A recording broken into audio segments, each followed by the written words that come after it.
Close your eyes for a second. You're 35,000 feet over black water, middle of the night. The person next to you is asleep. Your phone has no signal. Everything feels completely routine. Now, we've been asking the wrong question about MH370 for over a decade. Everyone wants to know where it went. But the real horror is when those 239 people realized the flight they boarded was never going to land. Tonight, we're not talking about a mystery. We're talking about a horror story. And the difference matters because one of those has an ending. Welcome to Mr. Wick and Whispers. And if you've never heard this story told the way it actually happened, stay with me, because once you understand the full picture, you won't be able to unsee it. March 7th, 2014, Kuala Lumpur International Airport, 11:35 p.m. If you had been standing in that terminal, you would have seen nothing unusual. Gate C boarding calls, passengers rolling carry-ons, a mother adjusting a sleeping child in her arms, a businessman checking his watch, the ordinary choreography of an airport at night. Malaysia Airlines Flight MH370 was bound for Beijing, a routine red-eye. The kind of flight people sleep through without thinking twice. 239 people boarded that plane. 227 passengers, 12 crew. Citizens from 15 different countries. People going home. People going on vacation. People going to meetings they would never attend. The Boeing 777 pushed back from the gate at 12:41 a.m. on March 8th. Captain Zahari Ahmad Shah, 53 years old, 18,000 hours of flight experience, was at the controls. By every account, the conditions were ideal. Clear skies, light winds, a nothing flight.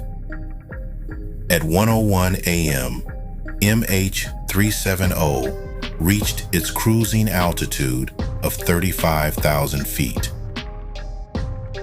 At 1:07 a.m., the plane transmitted its last automated ACARS data report. A routine systems check, everything normal. At 1:19 a.m., air traffic control in Kuala Lumpur made final radio contact with the cockpit. A calm, professional exchange. The last recorded words from MH370 were, "Good night, Malaysia 370. And then, nothing. Here's what investigators confirmed, and what very few people truly sit with. At 1:21 a.m., just 2 minutes after that final, calm radio sign-off, MH370's transponder was switched off. Not a malfunction, not a power failure, switched off, manually, from inside the cockpit. And at approximately the same time, the plane changed course.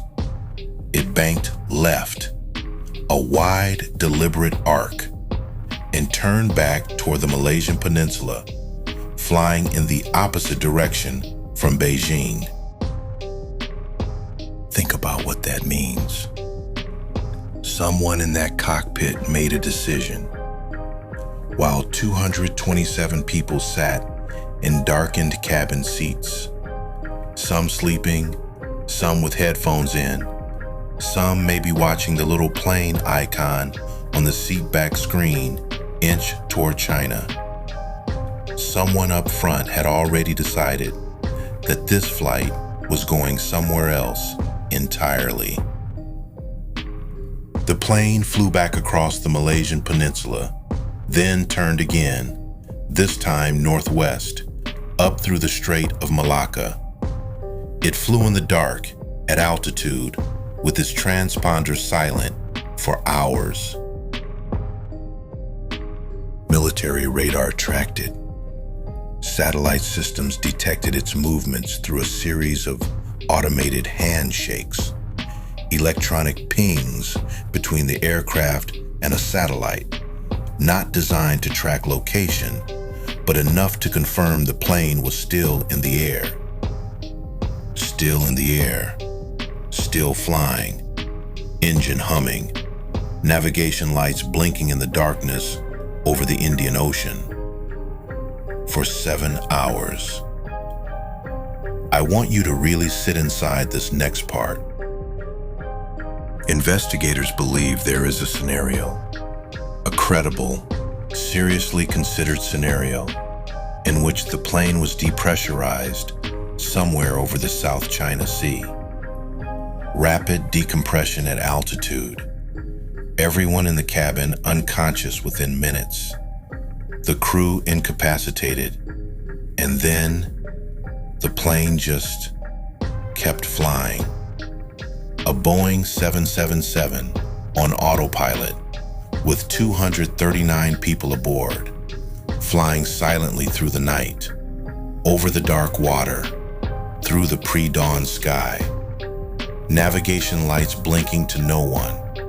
The seatbelt sign still illuminated. The cabin air cold and still. Meal trays half cleared. A movie still playing on someone's screen.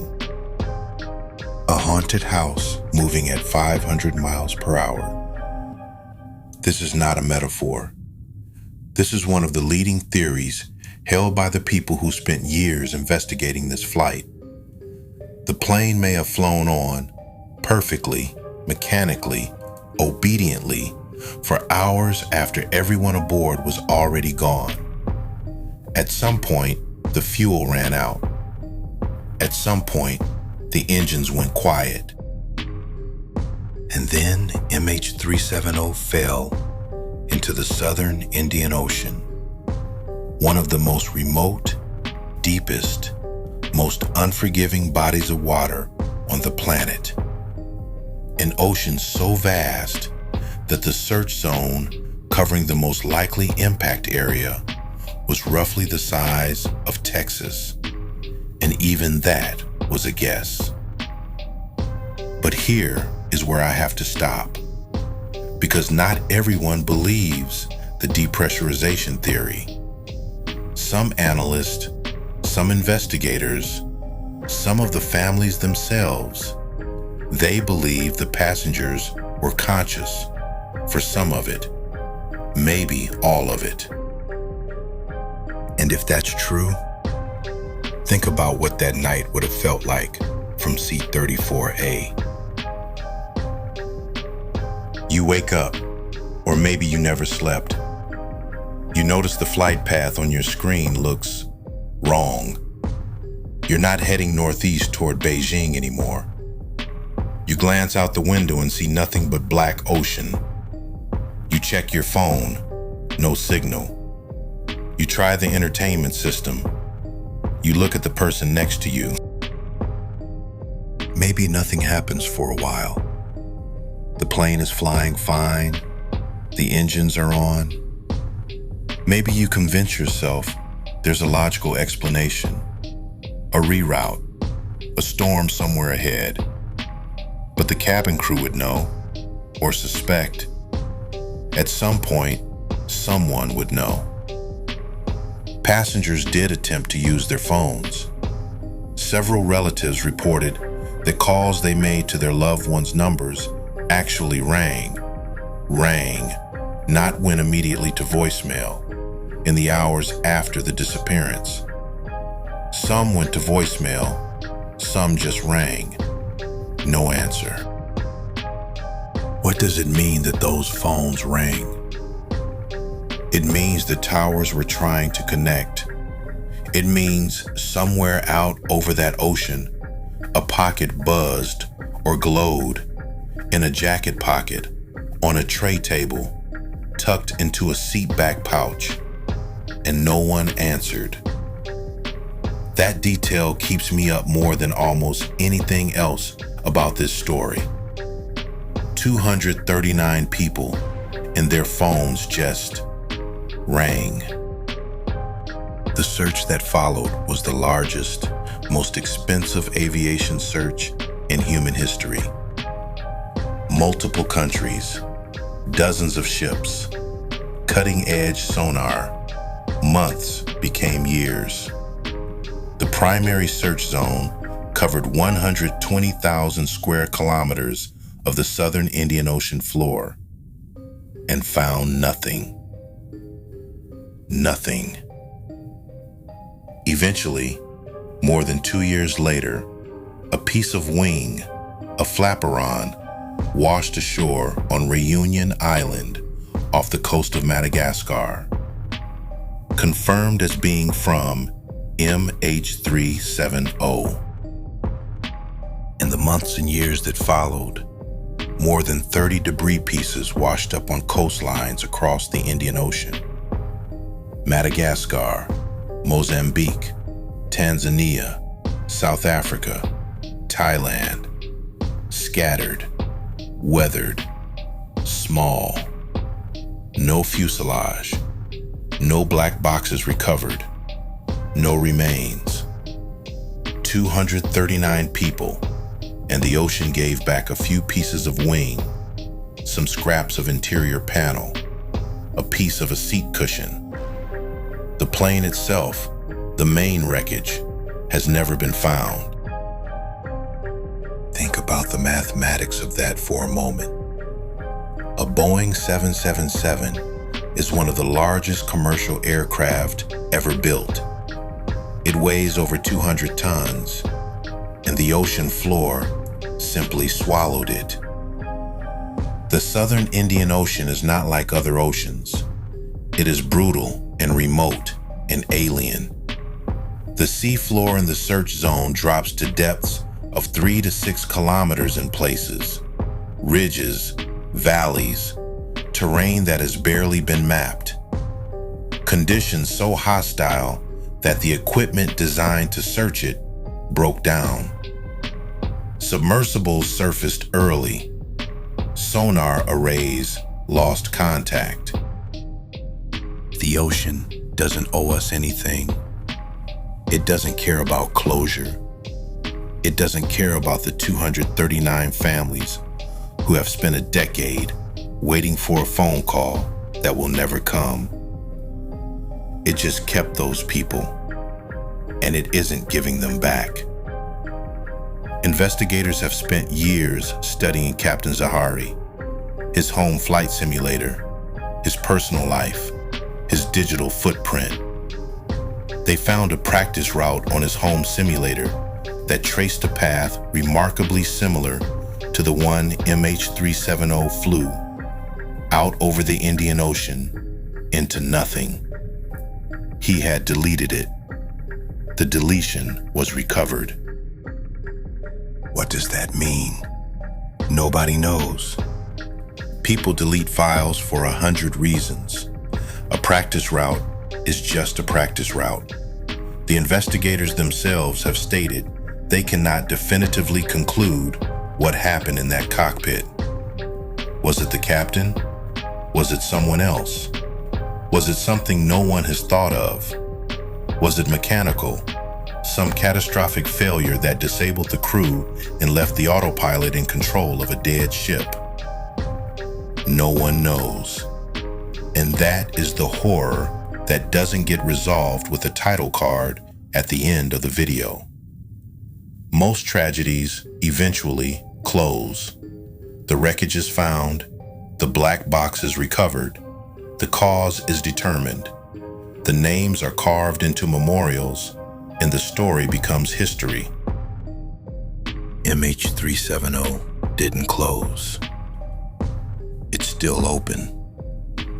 Right now, tonight, while you're listening to this, the main wreckage of that plane is sitting somewhere on the floor of the southern Indian Ocean, and nobody on Earth knows exactly where.